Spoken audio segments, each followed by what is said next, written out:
Écoute ça.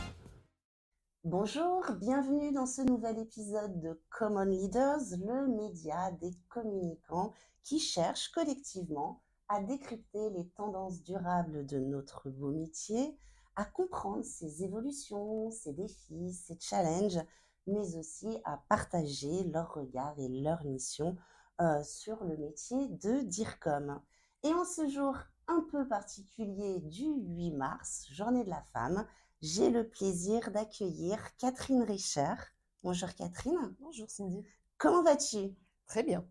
Alors vraiment, on est ravis de te recevoir pour cet épisode, d'autant que cet épisode est un petit peu particulier puisqu'il concerne tout ce qui tourne autour des droits de la femme, de ce combat pour l'égalité dont tu es une forte représentante. Donc merci beaucoup d'être avec nous.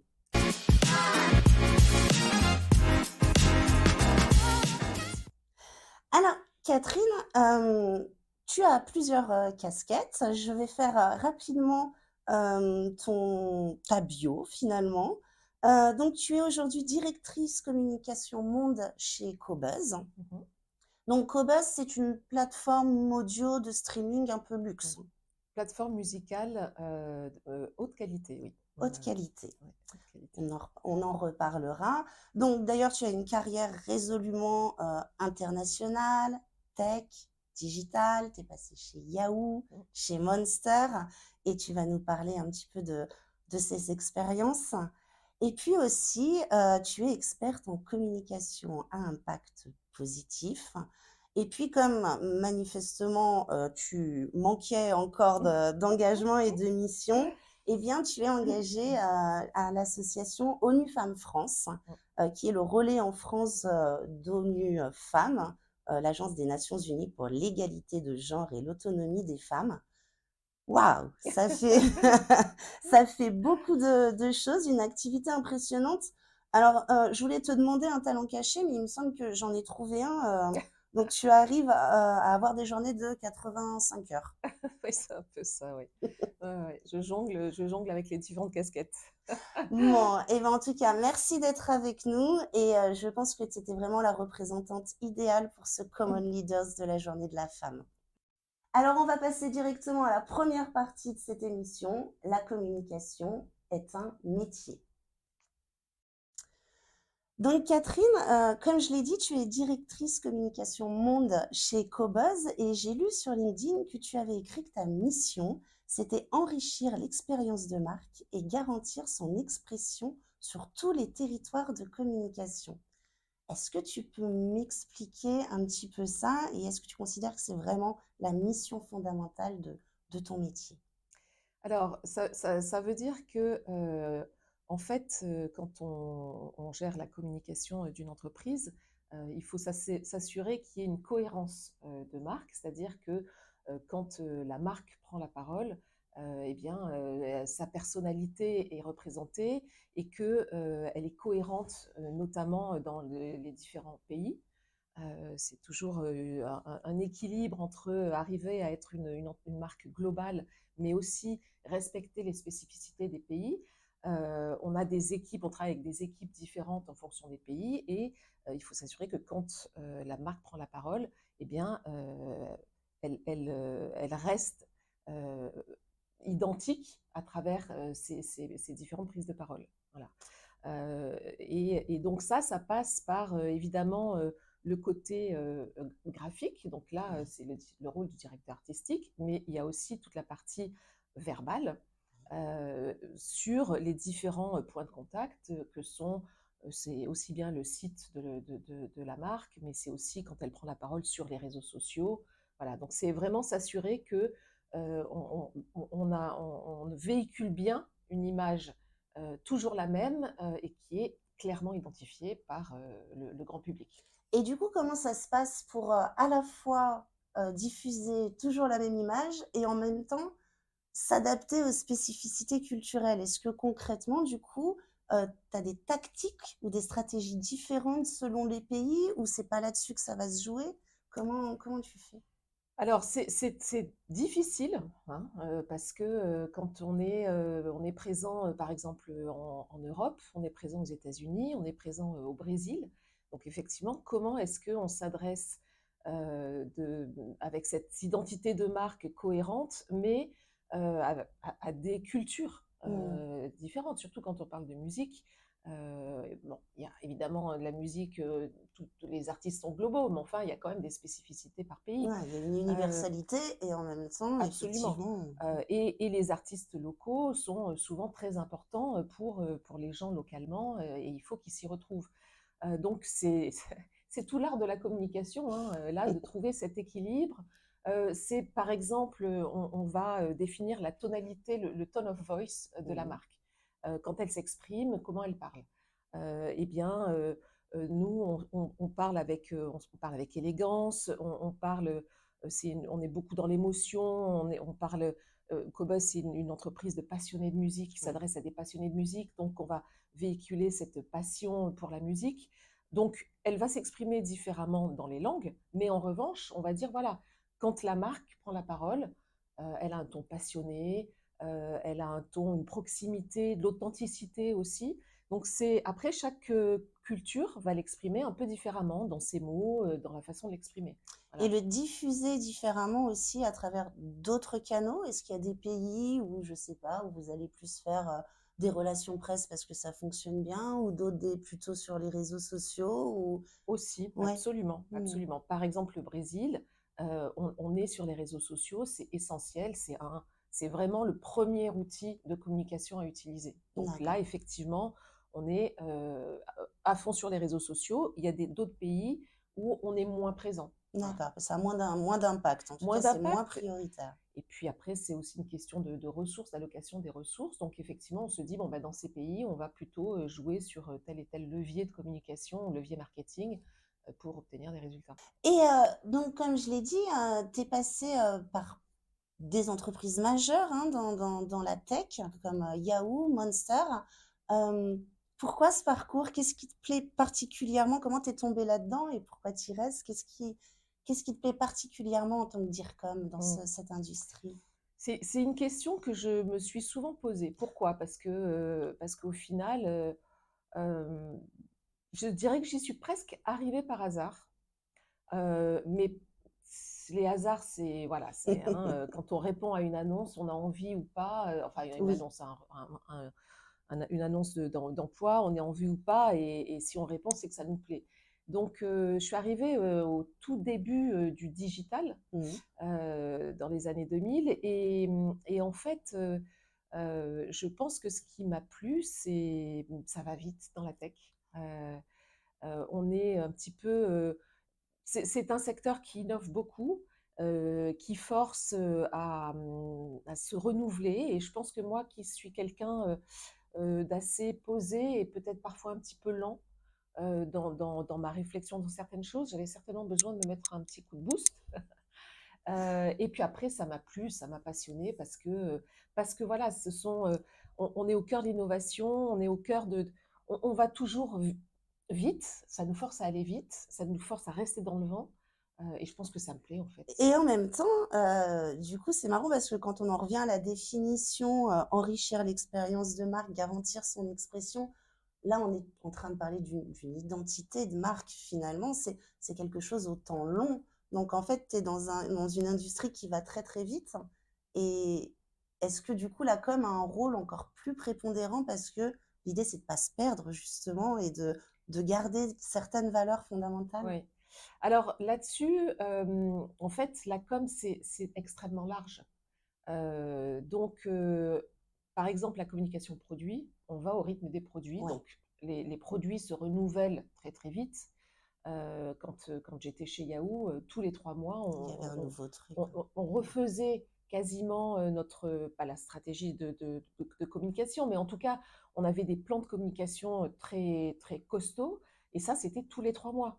Oui, Et on a, j'ai vu que tu as lancé plus de 80 ah oui, produits en 2 ans, c'était quoi. ouais, ouais, Mmh. ouais, ouais. Donc c'était un rythme effréné.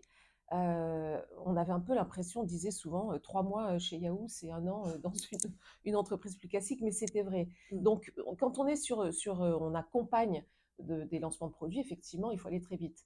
Après, il y a d'autres temps plus longs, et c'est le cas de la communication corporate, Mmh. quand la marque prend la parole. Et là, c'est différent. on est sur, on tire un fil beaucoup plus sur le long Sur le terme. long terme. Donc voilà, il faut savoir jongler aussi avec ces différentes casquettes parce que la com corporate n'est pas du tout la même que la com produit, n'est pas du tout la même que la com interne. Donc effectivement, c'est des exercices euh, un peu compliqués, mais je pense que c'est ça aussi qui me plaît en fait. Et est-ce qu'on arrive à imposer un certain temps long dans ce type d'industrie, justement, qui va à toute vitesse? Est-ce que tu arrives à faire comprendre aux directions qu'il faut du temps C'est compliqué parce que les changements vont vite, s'imposent vite, et au niveau de la gouvernance, il y a des changements réguliers, Hmm. des changements de réorganisation. Donc ça, c'est des mouvements de balancier, même au niveau de la communication. La communication, soit elle fait partie du marketing, soit elle fait partie, elle le reporte directement à la direction générale. Général. Hmm. Et ça j'ai vécu aussi beaucoup de mouvements. D'accord. Donc il faut savoir s'adapter. Et je pense que dans la tech, volontairement, on bouge beaucoup, souvent. Par exemple, chez Yahoo, on déménageait souvent de place, Ah, même physiquement, même du coup, ça physiquement. permettait. Voilà, c'était avant le télétravail, donc on était tous les jours au bureau, mais on bougeait souvent. Et Hmm. c'est en fait un état d'esprit qui est de ne jamais s'endormir, de toujours se remettre en question, Hmm. hein, ce test and learn systématique. Et au final, la communication suivait le rythme comme tout le monde, hein. Et tu parlais de ces histoires d'organisation, donc tu as fait un peu tous les types d'organisation. C'est vrai que la com, elle peut être à plein d'endroits différents. Parfois, d'ailleurs, elle est silotée, parfois elle est Oui, plus oui, large. oui. Toi, dans un monde idéal, finalement, comment tu te sens le mieux et comment tu penses que la com vit le mieux et arrive à être plus impactante? Ce serait quoi ton Mm. organisation idéale? Pour moi, la communication, elle reporte à la direction générale. Elle est Euh, séparée du marketing. Elle est séparée du marketing. Ce n'est pas le cas aujourd'hui chez Cobuzz. Je Mm. suis Les deux. dans la cellule marketing, donc je reporte à un directeur marketing, mais je siège au CODIR. D'accord. Donc Voilà, hybride, mais c'est la mode. voilà, la communication, elle est stratégique et elle l'a toujours été, mais je pense qu'aujourd'hui, elle l'est encore plus parce que tout va très vite. Parce que, on y reviendra peut-être après, elle a beaucoup évolué dans le, le, le monde dans lequel on vit, Notre société a évolué, notre donc société. on doit Voilà. nous Ouais. changer nos messages. Mais elle est stratégique. Et d'ailleurs, un exemple qui est très clair là-dessus, c'est qu'à partir du moment où une entreprise vit une crise, la com devient vraiment le pilier central de la gestion de cette crise. Hmm. Voilà. Et c'est souvent là quand je pense qu'aujourd'hui, il y a de moins en moins de direction, hein, de gouvernance qui ne s'occupe pas trop de la com. Mais en tout cas, le jour où il y a une com de crise, on comprend qu'une crise à gérer, la com Ouais. est Plus centrale. personne parle. Pour le coup, on laisse parler Là, la voilà, on fait appel communication, à la là où communication. souvent tout le monde nous dit qu'ils auraient fait comme ci, comme ça. Et Là, quand il ouais, y a ouais, comme ouais, de ouais, ouais, crise, ouais, on ouais, est assez seul. ouais. Ouais. Après, la com est un métier, mais j'empiète peut-être sur une autre partie, et c'est aussi à nous, DIRCOM et communicants et communicantes en général, de mettre, d'en faire un métier et d'apporter des éléments de preuve Hmm. de ce métier. Montrer la valeur. Absolument. Du coup, pour faire tout ça, donc à la fois réfléchir au temps long, construire une identité de marque et arriver à la faire résonner, euh, pour arriver à comprendre les différences culturelles, pour arriver à construire une stratégie de communication, c'est quoi? On a l'impression qu'aujourd'hui, le DIRCOM, c'est un méga chef d'orchestre. Mhm. C'est quoi sa qualité principale à ton sens? Qu'est-ce que tu dirais aux jeunes si vous voulez aller dans ce métier? Voilà quelque chose qu'il faut que vous travaillez. Mhm. Je dirais que il faut être très adaptable, Mm. justement parce que la communication bouge très vite. Et donc, si on est un peu, voilà, si on manque un peu d'adaptabilité, ça va être compliqué. Mm. Il faut être très réactif. Il faut être curieux, évidemment, mais aussi très carré, parce que euh, ça demande de ne pas faire ça à la légère. Ouais, Quand on travaille un plan de communication, une stratégie de communication, c'est cadré. contexte, objectif, KPIs, enfin voilà, il y a des questions à se poser. Donc il faut aussi être carré. Oui, C'est intéressant ce que tu dis parce que je pense que c'est quelque chose dans l'imaginaire collectif, les non-communicants ont tendance à voir, les communicants parfois comme un peu foufou, un peu, mais non, mais tu as raison pour, organiser un plan de com, il faut être, et puis surtout aujourd'hui, ça se joue vraiment à l'heure près, voilà ce qui sort, dans absolument. Et d'autant plus quand tu travailles à et oui, l'international où tu as des lancements qui sont des lancements internationaux. Donc il faut se coordonner au avec réseau tous les, horaire, tous les au pays. Quand tu es sur un lancement avec un lancement qui se passe aux États-Unis, où tu vas organiser des interviews avec des journalistes français, allemands, etc., avec les États-Unis, s'il n'y a pas de cadre, vraiment, on n'a pas des plans très, très bien posés et clairs pour tout le monde, c'est la cata. mmh. Euh, Moi, je donne des cours de temps en temps à des étudiants en communication internationale. Quand je leur montre les plans de communication, les stratégies qu'on développait ou que je développe, ils sont souvent ils disent ah ouais, on Ouais, n'imaginait pas ils que c'était pensaient ça. pas que c'est ouais, Voilà. exactement. Ouais, Derrière ouais, chaque ouais, action, en fait, il y a énormément ouais, de ouais, travail, ouais. de contenu, De effectivement, contenu, de réflexion, de qu'est-ce qui fait sens dans un d'interviews, pays et qui ne fait pas dans l'autre. Comment est-ce qu'on orchestre tout ça? c'est ça, Ouais, hein, ouais. C'est vraiment un rôle de chef d'orchestre, effectivement. Ouais. et c'est tellement humain comme métier, la communication, qu'en plus, c'est plein d'aléas, du coup. Enfin, je veux dire, à chaque fois, moi, chaque rendez-vous qu'on peut prendre avec un journaliste, avec un influenceur, on ne sait jamais ce qui peut se passer non Absolument. plus, Oui, oui, oui, oui, donc oui. être carré, c'est rarement cité, mais ça me fait du bien de l'entendre. On a vu la principale qualité. Au niveau des outils, j'aimerais qu'on parle un peu techno, surtout vu ton expérience. Euh, Qu'est-ce qui doit maîtriser le DIRCOM? Parce que là, on arrive finalement à des niveaux d'équipement techno. Enfin, je pense qu'on a des logiciels un peu partout. Qu'est-ce qu'il faut vraiment qu'on maîtrise comme technologie quand on est DIRCOM? Ben, on travaille avec beaucoup d'outils. Mm. Il faut être à l'aise avec la tech. Ouais. Ça, je Ça devient pense que indispensable ça pour la... devient Mm. indispensable. Il faut être à l'aise avec les réseaux sociaux. Il faut être sur les réseaux sociaux. Euh, Soi-même, en nom propre, voulez dire en tant que DIRCOM. Soi-même, mais pour comprendre comment est-ce qu'il fonctionne, Ouais. hein, parce que comment est-ce qu'on peut recommander d'être sur tel réseau social si on ne le connaît pas? C'est compliqué parce que bon, il y a beaucoup de réseaux sociaux qui se développent.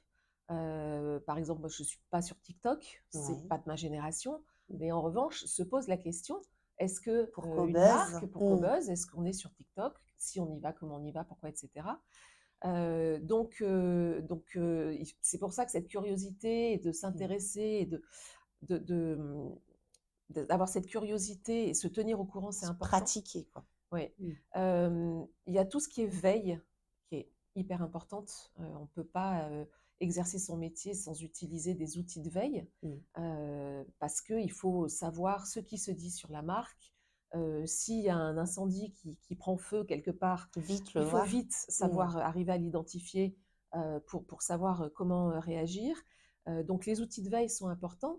Et puis après, on a toutes sortes d'outils qui nous facilitent notre travail Pour la production, là, pour la plus. production. Mm. Ça peut être les outils d'IA, Mm. parce que ça nous aide, ça nous permet d'aller plus vite.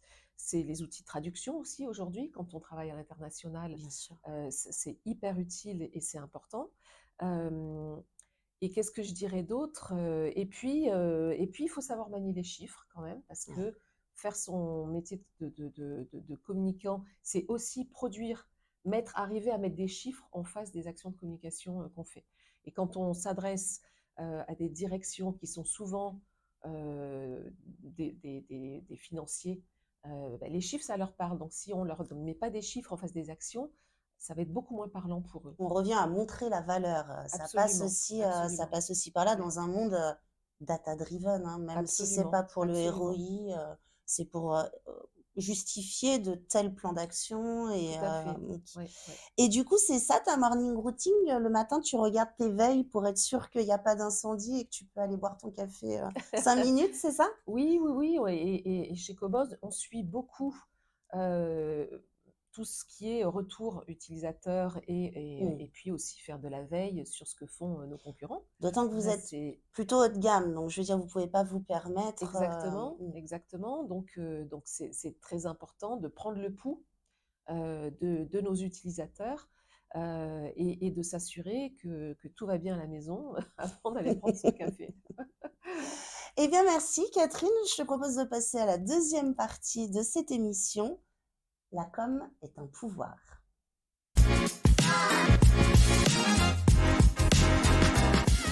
Catherine, c'est quoi le super pouvoir de la com? Ouf, ouf, ouf. Heu, pour moi, je suis convaincue que la communication a le pouvoir de faire évoluer les sociétés.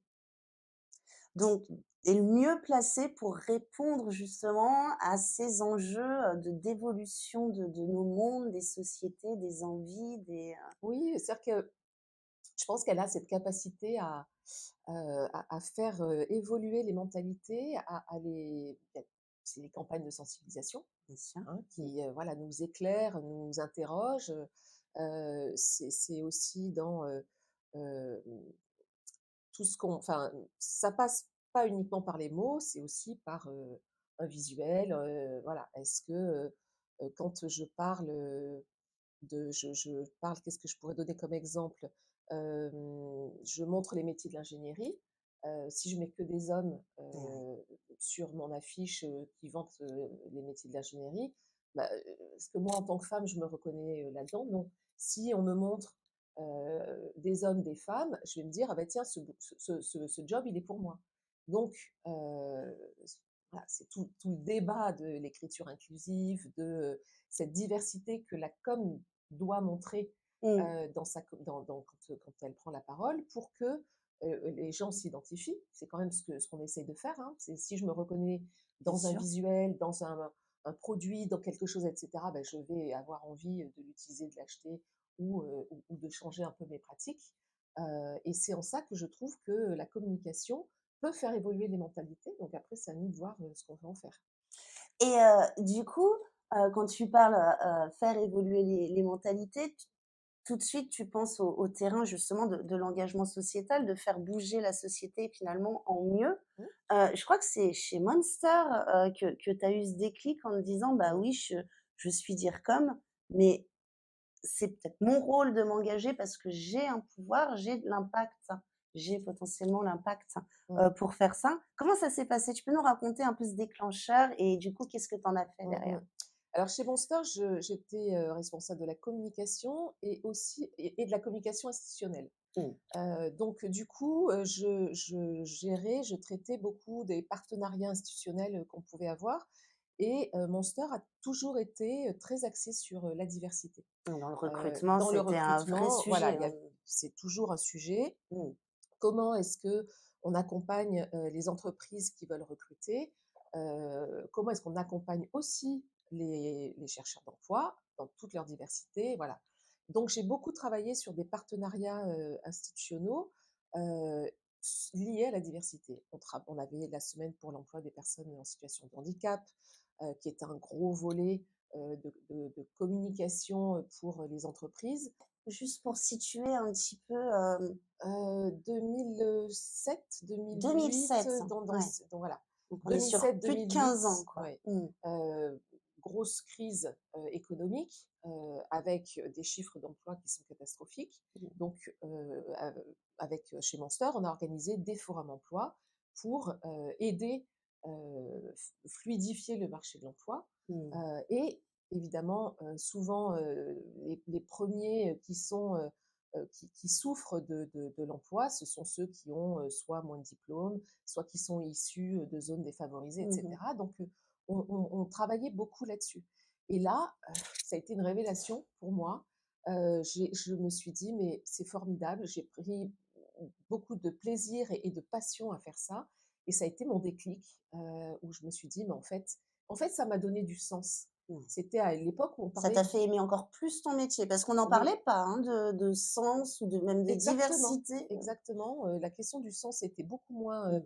présente qu'elle ne l'est aujourd'hui, où tout le monde veut donner du sens et c'est très bien et moi, en fait, ça m'a donné du sens, Et c'est comme ça, en fait, que j'ai commencé à tirer ce fil, de la diversité, et et de me dire justement, la communication, j'ai joué un rôle, au sein de Monster Ouais. par rapport à ça, heu, dans aussi, les partenariats que je montais avec des entreprises ou autres, et donc voilà, c'est un petit peu Ouais, la ouais. baguette, que j'ai prise pour exercer ce pouvoir, ou en tout cas, amener, les entreprises, les aider dans arriver à cet objectif de diversité.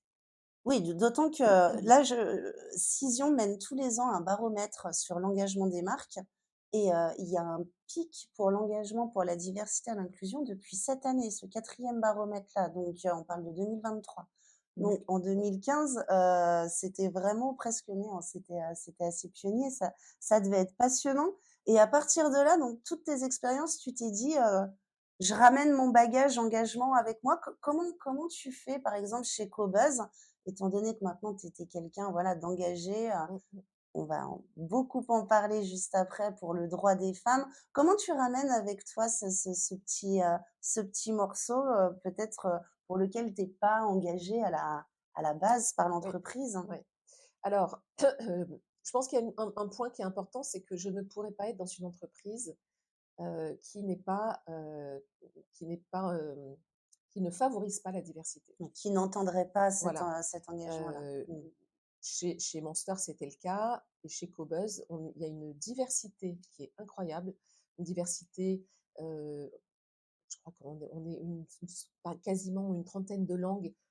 On est internationaux, donc il y Mmh. a des langues de tous les pays, mais même au siège, en France, on a vraiment, des gens qui parlent toutes les langues, qui viennent de toutes les cultures, et la diversité favorise la diversité. Mmh. C'est-à-dire que quand, votre photo, sur, les outils de recrutement, par exemple Welcome to the Jungle, vous montrez une photo avec, des collaborateurs, collaboratrices très, Qui parle divers, de tout bas. bah, forcément, les gens issus de la diversité se reconnaissent et se disent: «Ah bah tiens, ça donne envie». Voilà, Mmh. donc chez Cobuzz, la diversité est centrale, C'était le cas avant que tu n'y sois et c'est pour ça d'ailleurs, tu poussé ça finalement, mais elle y était déjà? elle y était déjà, ça a Mmh. toujours été le cas, Mmh. elle s'est encore plus affirmée, là, ces derniers temps. On a une DRH et une gouvernance aussi, qui travaille beaucoup sur tous ces enjeux de RSE. Donc c'est pas moi qui ai tout d'un coup, fait ce changement, c'était déjà présent, et c'est un élément très important pour la direction. Et c'est aussi pour ça, que je m'y plais, enfin entre Mmh autres, mh. Mmh mh. pour d'autres raisons, mais aussi pour ça, c'est que je m'y retrouve. Donc à partir, du moment où cette diversité est là, hem, bah, on pousse un peu. Donc moi, j'amène effectivement, je fais peut-être bouger les lignes, ou en tout cas j'accompagne Mmh. aussi. On travaille beaucoup avec la DRH sur tous ces enjeux, pour accompagner cet élan, et peut-être aller plus vite Mmh aussi, mh. et puis apporter mon expertise, parce que travailler sur ces enjeux de diversité en tant que communicant, ça demande aussi une expertise. Comment Bien est-ce qu'on sûr. adresse ces enjeux-là? Quels sont, les points clés, sur lesquels il faut veiller? Donc effectivement, j'apporte mon expertise, à cette, dynamique de gouvernance. Qu'il existe chez Cobuzz une équipe RSE où justement elle est composée, bah, de la DRH, de toi, comment ça se passe pour parler de ces sujets-là, qui soient de la diversité, peut-être l'égalité, femmes-hommes ou d'autres sujets, plus écologiques? Comment ça se passe, On n'a pas la taille suffisante pour pour avoir avoir vraiment une équipe dédiée, mais en revanche, c'est, heu, avec différentes personnes. ouais. On travaille beaucoup, avec le service RH, avec, par exemple, le social media manager, pour comment est-ce qu'on va faire pour communiquer ça sur les réseaux sociaux, voilà, donc c'est un peu inter-équipe aussi. Et quel conseil tu donnerais aux communicants qui nous regardent et qui se disent: «Moi aussi, j'ai envie de porter cet engagement, mais dans le cadre de mes responsabilités professionnelles». Ah, il faut aller taper à quelle porte? Comment on s'y prend? Il y a des associations, Mmh. je il y a des associations qui permettent de s'acculturer. Mmh. J'ai fait partie d'une association, justement, qui avait un réseau féminin. Et donc on se retrouvait, on discutait de ces enjeux, quels étaient, les problèmes ou la façon aussi, de prendre, d'adresser certains sujets. On réfléchissait aussi, beaucoup à, mener des campagnes auprès des communicants sur les sensibiliser Mmh. sur, la communication responsable. Donc, pour ceux qui ont envie, il y a des formations, il y a des associations qui vont, leur permettre, de s'acculturer, et d'embarquer et d'embrasser un petit peu, ces sujets-là. Et il faut aller aussi ensuite, une fois qu'on se sent un peu musclé sur certains sujets, il faut nécessairement, passer par la direction générale, arriver à les embarquer C'est ça. pour que Mmh. ça prenne. Absolument. Je pense qu'on ne peut pas, mettre en place une communication responsable avec tout ce que ça comporte sans une volonté de la direction. Parfois, il faut un petit peu pousser la direction, l'accompagner, Ouais, lui expliquer lui aussi. expliquer, Mmh, voilà, mmh. et lui montrer les bénéfices parce que c'est là aussi, c'est en termes quels sont les bénéfices pour l'entreprise? Mais sans une volonté, sans l'accord, de la direction, L'appui, ouais. Mmh, enfin, je vois pas comment ouais. on se heurte à des murs. Alors ce que je te propose, Catherine, c'est, de passer à la troisième partie. Et si ça te dérange pas, on va se focaliser sur l'égalité Mmh. femmes-hommes, sur le féminisme, et tu vas nous dire comment finalement convaincre sa direction générale d'oser le féminisme en entreprise. C'est parti pour la troisième partie, la com est une responsabilité.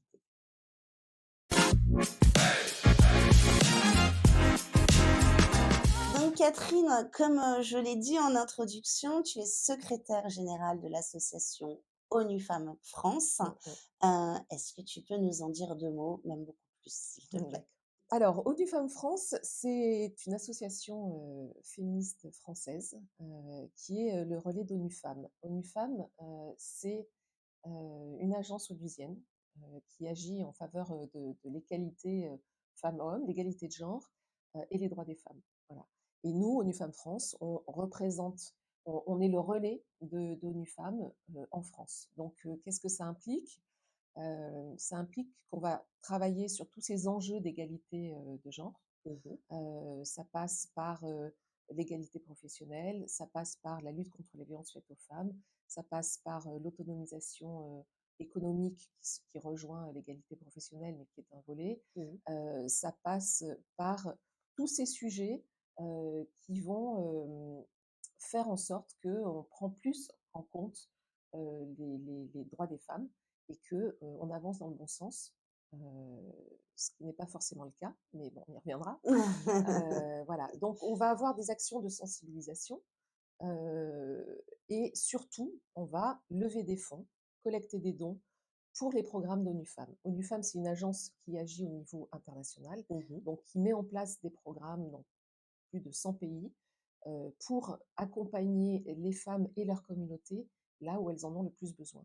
Donc nous, on collecte des dons en France et ils sont reversés, à ONU Femmes à New York pour alimenter ces programmes à travers le monde. Ah oui, parce que la diversité des programmes est impressionnante parce que, moi j'avais suivi, la campagne, de l'année dernière, pour, justement la journée de la femme qui était sur, «Prends ma place» sur le digital, qui avait inversé des comptes LinkedIn de personnes de la tech très influentes et très connues par des portraits de femmes qui sont aussi, dans la tech et qui ont monté leur Mmh, boîte, mais qui avaient beaucoup moins de visibilité. Vous aviez inversé le temps d'une journée, absolument. ces comptes, et en même temps, parallèlement, il y a aussi des actions pour des femmes, je sais pas, en Afrique, au Moyen-Orient, qui ont besoin, j'imagine, d'autres types de combats, donc c'est super large, en fait, comme, Absolument.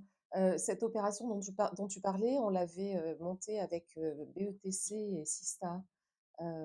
Et effectivement, c'était pour sensibiliser, heu, le monde professionnel, hein, c'était sur LinkedIn, au fait que, les femmes avaient moins de place, en mmh, tant qu'entrepreneurs et mmh, qu'en fait, il fallait leur, leur donner la place, les rendre plus visibles et c'était une opération qu'on avait mis en place avec des hommes qui justement cédaient leur place à ces femmes.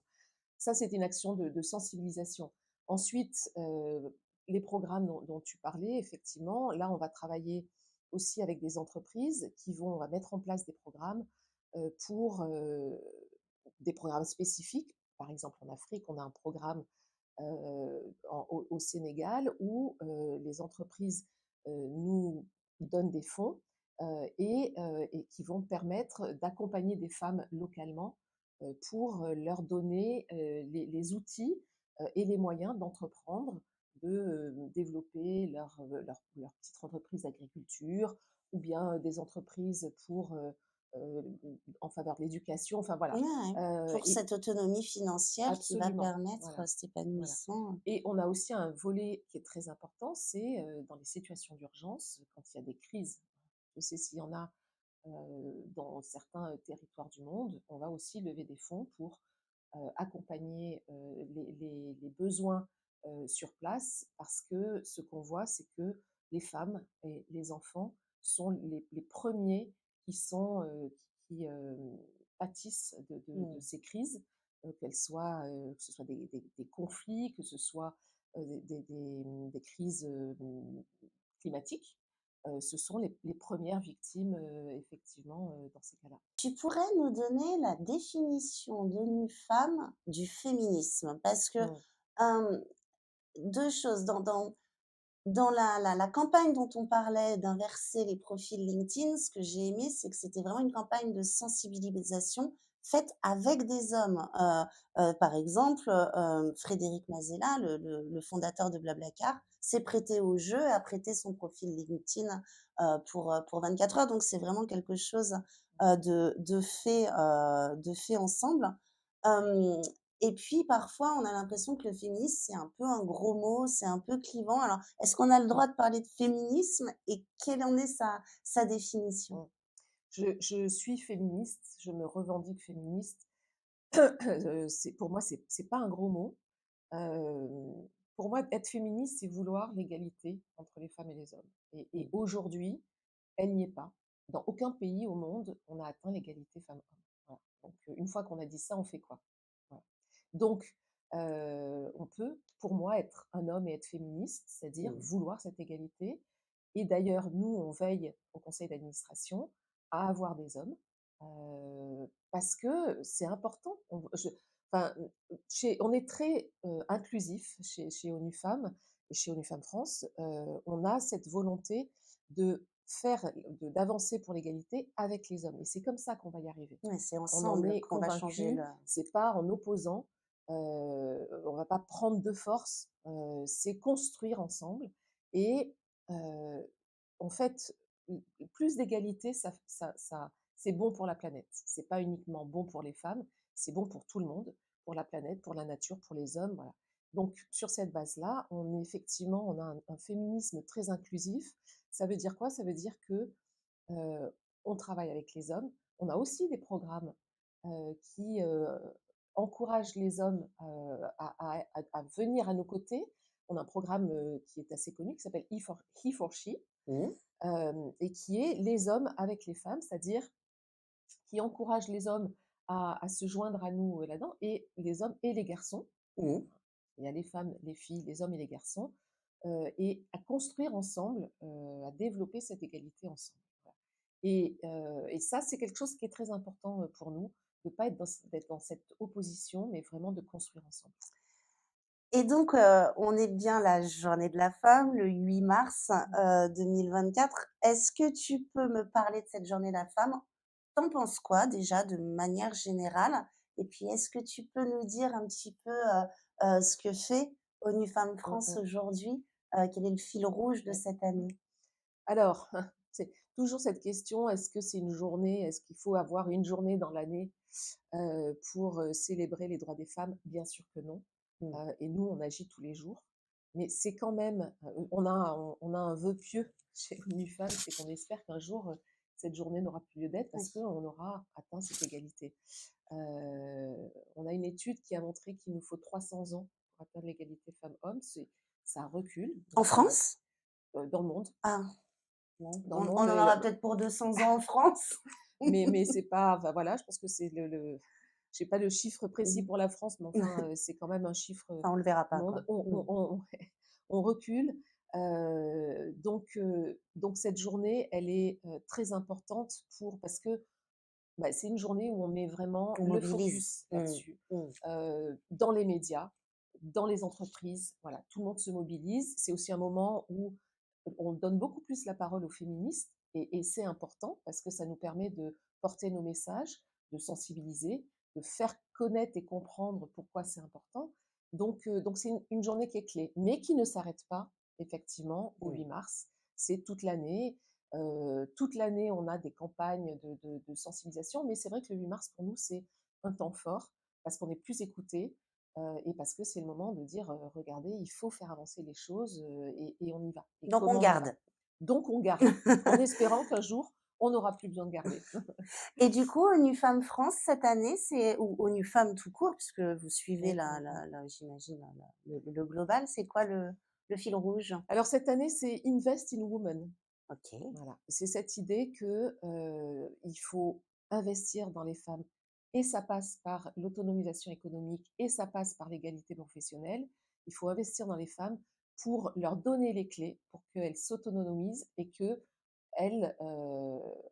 prennent plus de place, dans les sociétés, dans les entreprises et du coup, si elles investissent plus, eh bien, on va dans le bon sens. Les inégalités en France coûtent 118 millions d'euros. En fait, Pourquoi? Ah, parce que ça crée quoi comme coût derrière? parce que derrière, c'est en termes de santé, Oui. c'est en termes pour les entreprises, avoir des entreprises plus mixtes, prendre en compte ces sujets d'égalité, eh bien, ça veut dire qu'elles vont être plus productives. Mmh. Ça veut dire qu'on répond mieux aux besoins de la société, hein, Mmh mh. des femmes, mais aussi de la société. Ça veut dire qu'on prend plus en compte ces sujets de santé, Mmh. donc ça, au final, ça coûte moins cher aussi pour la société. Donc les inégalités ont un coût financier. Voilà. Donc ça veut dire qu'on est tous concernés, les Sans parler entreprises. des colères sociales aussi qui peuvent monter ou Oui, oui, mmh, absolument. mmh. Donc voilà, donc c'est un sujet qui doit tous nous concerner et les entreprises aussi au premier plan.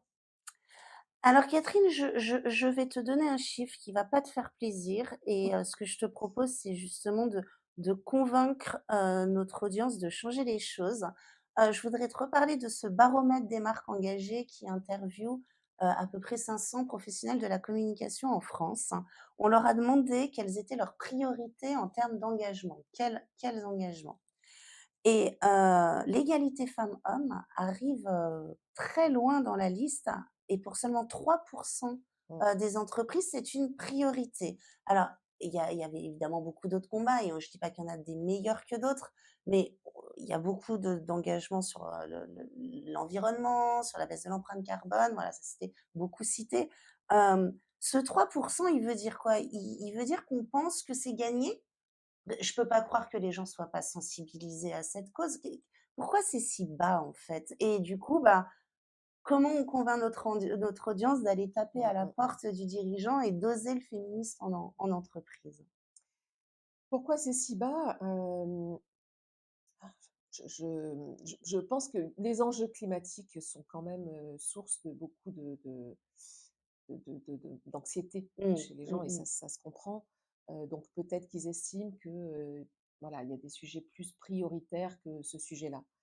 Euh, il n'empêche que gérer les sujets climatiques passe aussi par cette C'est ce égalité. que j'allais dire, tout se regroupe aussi quand Voilà, même, ça, hein. dans les objectifs de développement durable, les ODD, il y a l'objectif numéro 5 qui est l'égalité des sexes. Donc ça fait partie, cette égalité, elle fait partie, enfin, elle a son rôle à jouer dans les enjeux climatiques. Mais c'est aussi, voilà, pour nous, c'est assez transversal dans tous les enjeux. C'est-à-dire qu'on doit toujours regarder aussi la place des femmes Mmh. dans tous ces sujets-là. Bon. Mais je pense que c'est lié à cette anxiété qu'il y a. Ça montre aussi bah, toute cette sensibilisation qu'on doit faire sur ces enjeux d'égalité. et de montrer en fait l'impact de ces inégalités.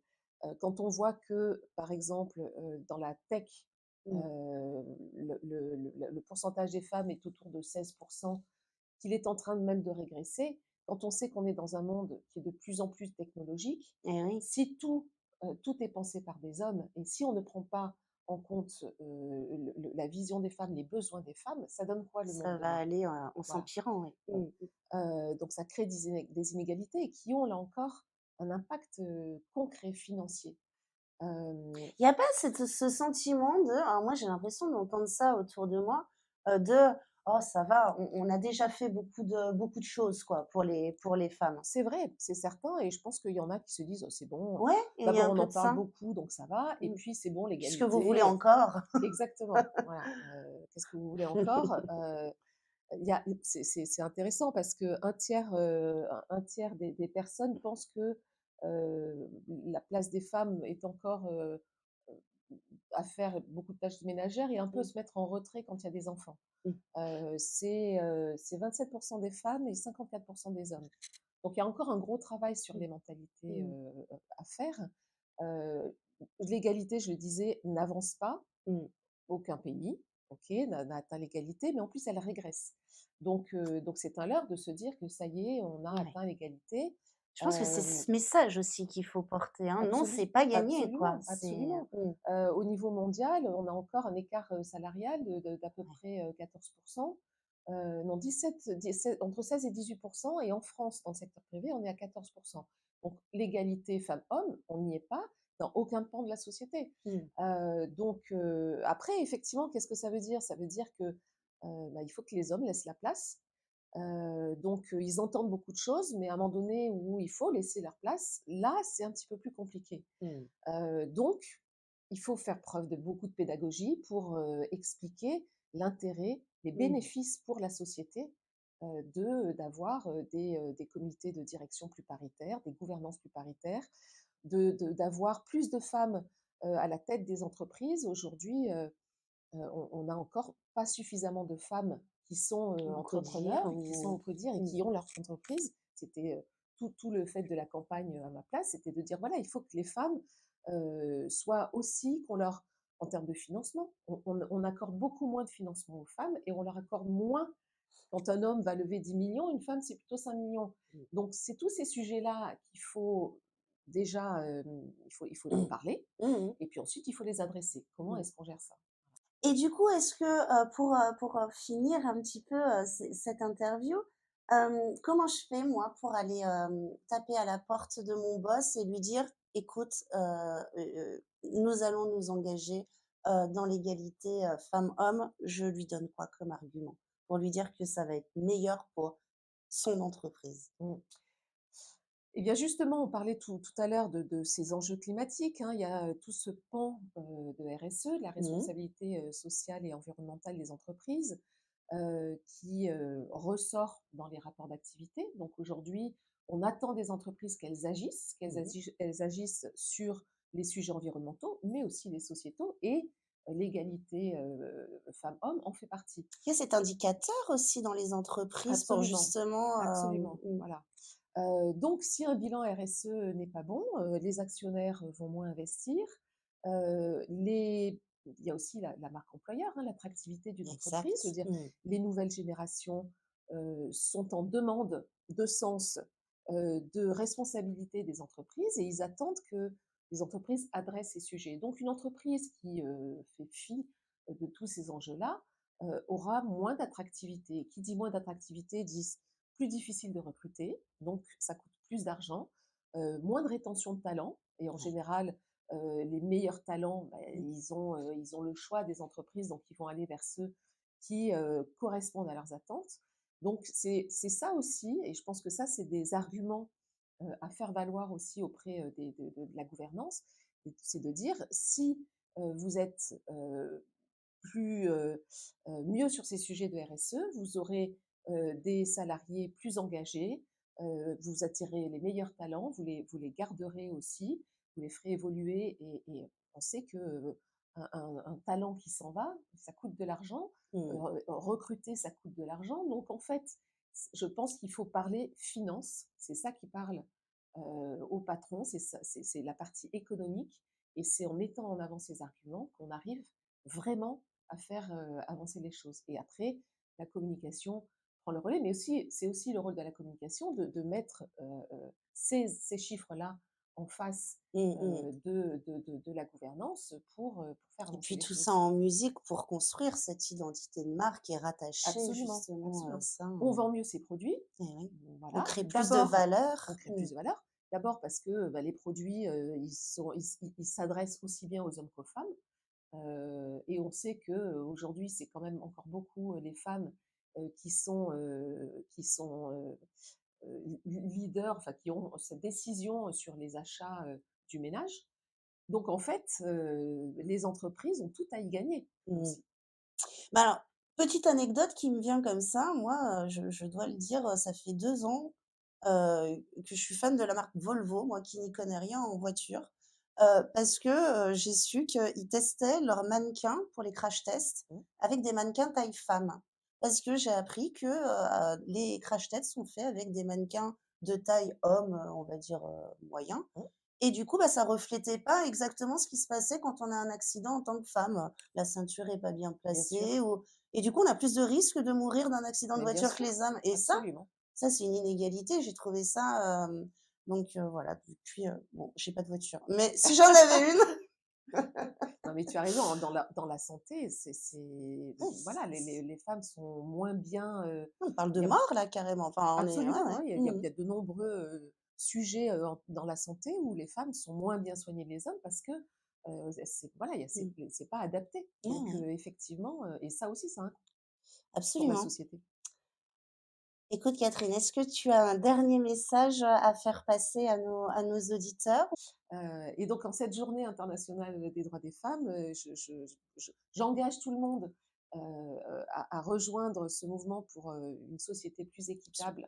Vous vivez avec à travers des dons, hein, Voilà, et uniquement? de faire un don sur onufemme.fr, pour, un monde plus juste, plus radieux. Alors le lien pour, justement aller sur le site ONU Femmes, sera affiché, sous cette vidéo, allez-y, n'hésitez pas, c'est vraiment une superbe association. Catherine, merci vraiment beaucoup, pour cet échange, j'espère que, tu as passé un bon moment.